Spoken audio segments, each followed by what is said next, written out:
Let's be honest for a second. If you run a record label or you're an independent artist, Christmas sucks. I mean, December, this time of year, it's really hard. It's hard to be an artist. It's hard to run a record label over the holidays at the end of the year. If you're watching this now and it's the end of the year, then you probably know what I'm talking about. If you're watching this in the middle of the year, well, it's coming. And so you'll probably be reminded of what it feels like to release music when everyone else is preoccupied with other things, to have all these year-end lists and the Spotify wraps hit you. So we're going to tackle everything today.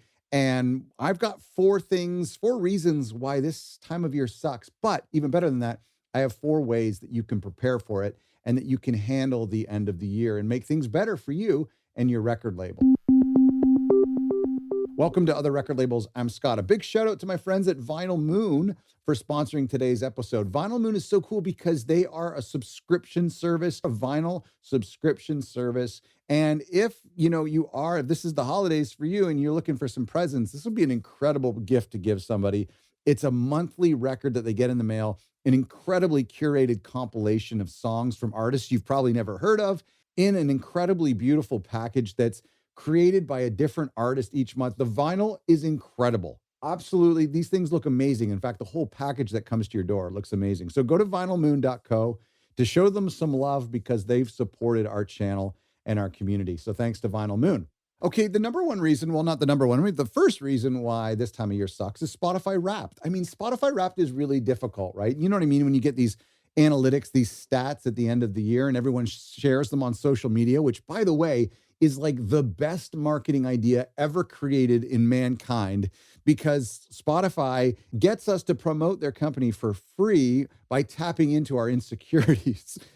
But because of this, it's just an awkward time because everyone's kind of like humble bragging about their stats or they're just trying to promote themselves when ultimately they're just promoting Spotify. Then all this discussion comes up about why are we promoting Spotify? They should pay us more. And now they're not even going to be paying artists who don't get 1,000 streams. So it's hugely problematic. But more than that, it just makes us not feel great. Listen, if you share your stuff, that's great. You can be proud of yourself. You can share it with your artist. Your artist can be proud of their accomplishments. That's not the problem I have. All I'm saying is that I understand and I empathize with you. If you think this time of year sucks because of Spotify Wrapped, you compare yourself to your peers. Well, I certainly do, and it doesn't feel good. The second reason why this time of year sucks is year-end lists. Year-end lists are, first of all, I just want to say, I think year-end lists are for the bloggers and they're for the curators and the publications that support music year-round. And so I don't want to see year-end lists go away. And I understand that music's subjective, but what I think is important is that these year-end lists become a time for us as artists and labels to celebrate the blogs and the magazines and the curators and the websites that promote our music all year round. So I like looking at these lists. Everybody likes lists. I like sharing them. Even if I'm not on them, I want to share them because it promotes the bloggers and the curators who love music and support us all year round. Having said that, mentally, it's hard. It's hard to scroll through lists and realize that we're not on it. We released an album this year and it didn't make it on a list. And we get depressed and we see other artists that are on it that we think maybe we sound like we should maybe be on this list. We think we're the best album of the year. We should be in a best 100 at the very least. And then it doesn't happen. And then you're depressed. And then the next morning you wake up and there's a new list from a different publication and you check again and it's not there. And you start this loop all over again. I get it. I feel this way all the time. And I'm just saying, I don't think your end list should go away because I think they're a great opportunity for blogs to celebrate music and for us to celebrate them, but it still makes this time of year pretty hard. The second reason why this time of year is difficult is because nothing is happening. I mean, Christmas parties are happening and holiday stuff is happening, but in the music space, there's not very much happening. Although I do find it kind of a good time, the early December, to do like an event, like a showcase or something, because people are kind of home for the holidays and maybe want to get out and enjoy a warm beer or a cold beer on a warm night, or stay warm, have a cold beer. I don't know. Anyway, there's a lot of blogs, and I know Bandcamp editorial that won't accept submissions in the month of December. A lot of digital aggregators and DSPs like Apple Music will not release new music over the 2-week span of the holidays. And so there's really nothing happening from a promotional standpoint. You can't start talking about a record that's happening in January because either people don't care, they're in the Christmas spirit and they're not thinking about January, or there's actually blogs that just aren't doing any new content because of their lists or because they're shut down for the holidays. And that's okay. they can take a break. But there's really just nothing happening. So if you like to be productive, you like to talk about a new release, you just can't do that in December. It's kind of tough. Although some, we'll talk about this in a second, but some labels will actually use that kind of dead period to maybe take more of the spotlight because nobody else is coming to take it. We'll talk about that in a second. And finally, the fourth reason why this time of year sucks to run a record label is that it's exhausting. I mean, it's the end of a marathon. It is the time when we are prepared to burn out. We have worked so hard. I personally really work hard in the fall with music because I think I have a really attentive audience in the fall. Fall is a great time to release music. It's a great time to buy music. It's a great time to buy presents and Black Friday sales and Cyber Monday and Bandcamp Friday and all that cool stuff. But by the time I get to December, I am baked. I'm so burned out that I just have no more energy. Ironically, I get energy again January 1st. I start to get excited about the new year. That's awesome. That's part of being an entrepreneur. But December, I feel like I really want to just kind of shut down and stop thinking about things. And that's okay. So, are you with me? Did one of these things resonate with you? Did all four of them? Did one of them trigger something else? And you're like, actually, that really bothers me? Well, I've got four ways that you can deal with this time of year a little bit better if you run a business, if you run a record label as a business, or even if you're an independent artist that runs your own music career as a business. Then I've got four ways that I think will really help you deal with the end of year blues. Number one, it's okay to take a break. In fact, it's okay to run a record label only 11 months of the year. So just rest, just relax. That's okay. Don't plan any events, don't plan any releases.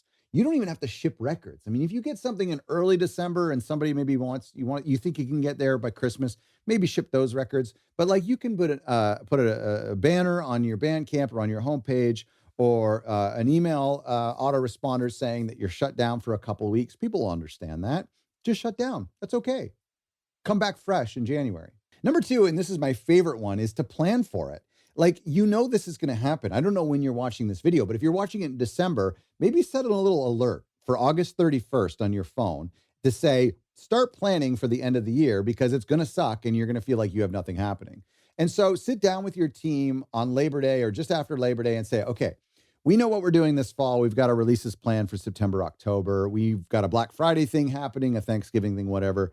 That's exciting. But what are we going to do for December? It's a weird time. Remember, Spotify Wrapped is coming out. Do you want to integrate that somehow? What about maybe your year-end list? Are you going to do your own year-end list of some sorts? Or maybe you're going to pitch your music to blogs that are starting to think about their year-end list. So maybe you released a record in January or February, and you're afraid some of those blogs aren't even going to remember it. So maybe you start to email them and say, hey, listen, as you're putting together your year-end list, maybe remember this record, or maybe you missed it, and check out this record that came out in February or March. Or if you're going to do what I just said and shut down, then plan for it. Just say, okay, we're going to go out with a bang on Thanksgiving, Black Friday, Cyber Monday, Cyber Tuesday, Easter Wednesday, whatever it is. And then December 1st, we go dark and we tell everyone to enjoy the holidays and to take a break. People will respect you for that. The point is, just plan for it. Tip number three is maybe be bold. Maybe try something new in this time. It goes against everything that I'm talking about shutting down or understanding that people aren't receptive to new music or blogs aren't excited or don't have the space or capacity to write about music. That's okay. Maybe you want to take this moment to be bold. I talked to a record label one time that said they actually try to release something because they think maybe curators who aren't into the Christmas thing are still looking for new music. I mean, there's some people who don't listen to Christmas music in December. I'm one of them. My family listens to Christmas music nonstop. But I actually listen to records that I got for Christmas years previous because it reminds me of Christmas. Is anyone else like that?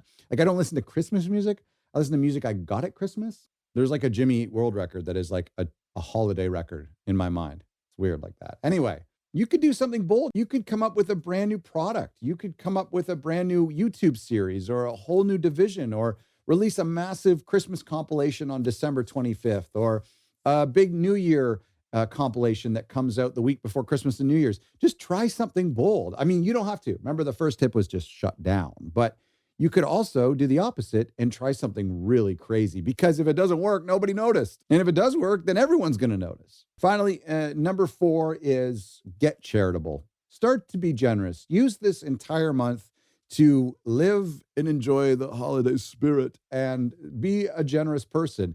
Now, I'm not just talking about charities. Charities are very cool. I mean, other record labels gives to a charity at this time of year, which is super fun. Of course, we like to do Christmas hampers, or we like to do the food bank, or I like Toy Mountain because I hate the idea of kids not getting toys on Christmas. That breaks my heart. So I like all that stuff. Don't get me wrong. That's very cool. And if you can find a music charity or a charity that you're passionate about, you can give the majority of your sales or a percentage of your sales in the month of December or on a specific day to a charity, or you can just say, maybe you do a crowd fund with your fans who you'll match their donations or something like that.